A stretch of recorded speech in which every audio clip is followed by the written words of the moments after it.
Salut à tous les fans de WordPress pour un nouveau podcast concernant les personnalisations offertes par WordPress 3.4 au niveau des thèmes.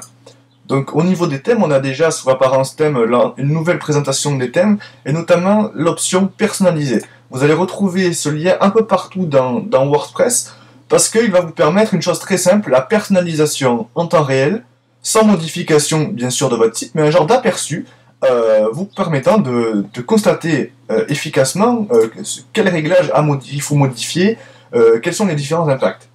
Donc notamment des réglages assez simples, le titre et la description du site. Donc si je renomme ça WordPress Channel 2012, et automatiquement vous voyez qu'ici le titre a changé. Donc ceci n'est qu'un aperçu, un genre pour les développeurs de Firebug miniature intégré sous WordPress. Et là par exemple je change, voilà, encore un blog WordPress, et vous avez bien la modification en temps réel. De même que je peux changer les différentes couleurs de liens avec un color picker intégré. Et là, vous voyez que si j'éclaircis un petit peu, voilà, ici vous voyez les liens ont bien changé de couleur. De même que la couleur du texte d'en-tête, je pourrais peut-être pas la passer en rose ou en rouge. Voilà, vous avez la modification. On va passer en thème dark ou en thème light. Bien sûr, en fonction des thèmes que vous utilisez, vous aurez plus ou moins d'options. Mais ces options sont décidément très pratiques. Par exemple, l'en-tête du 2011 qui n'était pas forcément très simple à modifier pour un novice au niveau des dimensions, vous pouvez maintenant aller choisir directement un fichier sur votre ordinateur ou dans la bibliothèque. De même que vous pouvez retirer l'image automatiquement. Identique ici pour l'image d'arrière-plan, même système. Et l'affichage aussi de la page d'accueil. Comprendre, soit on affiche les derniers articles, soit à la façon CMS, avec par exemple une page d'accueil.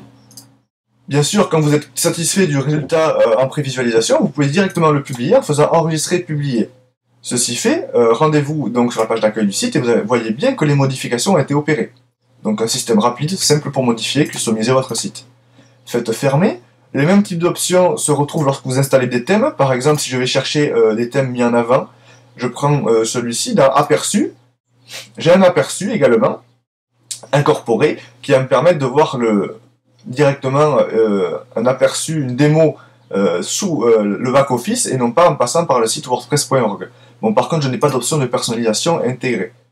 Vous avez aussi dans les détails du thème la note attribuée au thème.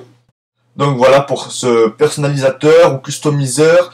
On peut donner plusieurs noms à ce nouvel outil de personnalisation en temps réel qui est autrement plus facile pour les utilisateurs, notamment novices en termes de personnalisation, qui pourra aller beaucoup plus loin. Eh bien, je vous dis à très bientôt pour un nouveau podcast sur WordPress Channel. Et n'hésitez pas à commenter les différentes pages Facebook ou les pages YouTube ou bien sûr les pages du blog. À très bientôt.